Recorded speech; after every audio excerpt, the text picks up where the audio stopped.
Creativity is not just a skill as of now, it is a strategy. നമ്മൾ പറയാറില്ലേ, നമ്മുടെ കമ്പനിയിലെ systems ആണ് എപ്പോഴും നമ്മളെ സ്കെയിൽ ചെയ്യാൻ സഹായിക്കുക, നമ്മുടെ കമ്പനീനെ മുന്നോട്ട് കൊണ്ടുപോകുന്നത് സിസ്റ്റംസ് ആണെന്നുള്ളത്. പക്ഷെ നമ്മൾ സിസ്റ്റംസ് ഉപയോഗിച്ചിട്ട് കമ്പനി എത്ര സ്കെയിൽ ചെയ്ത് കഴിഞ്ഞാലും ആ കമ്പനിയുടെ sustainability is actually depending upon the creative minds within the company. അതാണ് സത്യം. കാരണം നമുക്ക് ക്രിയേറ്റീവ് പീപ്പിൾ നമ്മുടെ ടീമിൽ ഇല്ലെങ്കിൽ പെട്ടെന്ന് ആ കമ്പനി ഒരു റൊട്ടീനായിട്ട് മാറും, അല്ലെങ്കിൽ സംതിങ് മെഷീനറി ആയി മാറും എന്നുള്ളതാണ്.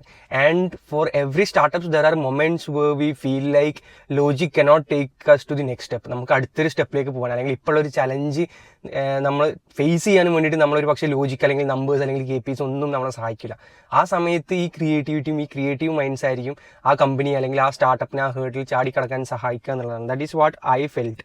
ആൻഡ് ആക്ച്വലി നമ്മൾ ഒരു ലെഗസി ബ്രാൻഡ്സ് ഒക്കെ എടുത്തു കഴിഞ്ഞാൽ അതിൽ സിസ്റ്റമാറ്റിക് ആയിട്ടുള്ള ഒരുപാട് ബ്രാൻഡ്സ് ഉണ്ടാവും. പക്ഷെ എപ്പോഴും ആ ബ്രാൻഡ്സിനെ ലെജൻഡ് ആക്കുന്നത് അവരുടെ ക്രിയേറ്റിവിറ്റിയും അവരുടെ ഇന്നോവേഷനും, ബേസിക്കലി ആ കമ്പനിയിലുള്ള ക്രിയേറ്റീവ് മൈൻഡ്സ് ആണ് ഓരോ കമ്പനിയെയും ലെജൻഡറി ആക്കി മാറ്റുന്നത് അല്ലെങ്കിൽ സസ്റ്റൈനബിൾ ആക്കി മാറ്റുന്നത് എന്നുള്ളതാണ്. അപ്പോൾ അവിടെ ഒരു ഡിസ്കഷൻ പോയിന്റ് ഓൺ ആവുന്നത് എപ്പോഴും ക്രിയേറ്റീവ് മൈൻഡ്സിനെ എക്സൽ ചെയ്യാനും വേണ്ടിയിട്ട് ഫ്രീഡം വേണം.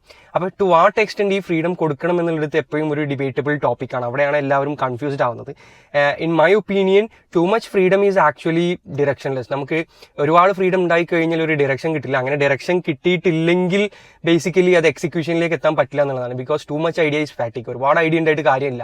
ആ ഐഡിയക്ക് റെലവൻസ് ഉണ്ടാവുന്നത് അത് എക്സിക്യൂഷനിലേക്ക് എത്തുമ്പോഴാണ്. അപ്പോൾ ആ എക്സിക്യൂഷൻ പാർട്ടും കുറച്ചും കൂടെ ഇമ്പോർട്ടൻ്റ് ആണ്. Because ideas are much cheaper when compared to execution എന്നുള്ളതാണ് ഞാൻ വിശ്വസിക്കുന്നത്.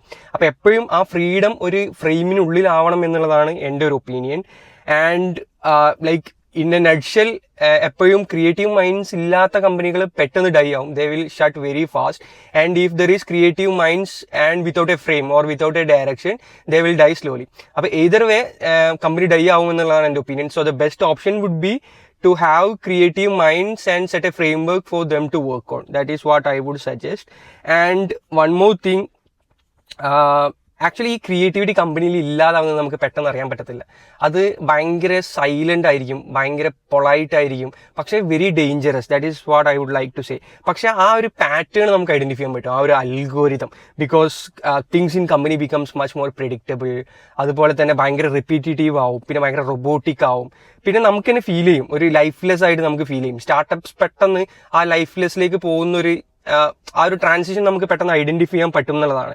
ആൻഡ് ബേസിക്കലി നമ്മുടെ കമ്പനിയിൽ ഒരുപാട് ആളുകൾ ഉണ്ടെങ്കിൽ പോലും നമുക്ക് ഇവരൊക്കെ ഇവർ ചിലപ്പോൾ ധരിക്കുന്ന ഡ്രസ്സൊക്കെ ഭയങ്കര കാഷ്വൽ ആയിരിക്കും, ടീഷർട്ട്സ് ആയിരിക്കും, സ്നീക്കേഴ്സ് ആയിരിക്കും. But they are actually corporates with casual ways. That is what I would like to say. അവർ ഒട്ടും ക്രിയേറ്റീവ് ആയിരിക്കില്ല. They are more like typical corporate MNC-യിലൊക്കെ വർക്ക് ചെയ്യുന്ന ആളുകളെ പോലെ ആയിരിക്കും അവരുടെ മെന്റാലിറ്റി.